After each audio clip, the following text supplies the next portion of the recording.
ko, ano ang pagkakaiba ng drug pusher na yun lang ang kanyang trabaho?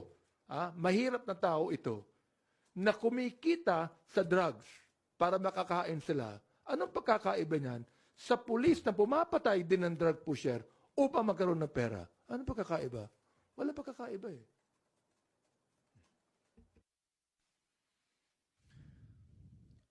Ko, ano ang pagkakaiba ng drug pusher na yun lang ang kanyang trabaho? Mahirap na tao ito, na kumikita sa drugs para makakain sila. Anong pagkakaiba niyan sa pulis na pumapatay din ng drug pusher upang magkaroon ng pera? Anong pagkakaiba? Wala pagkakaiba eh.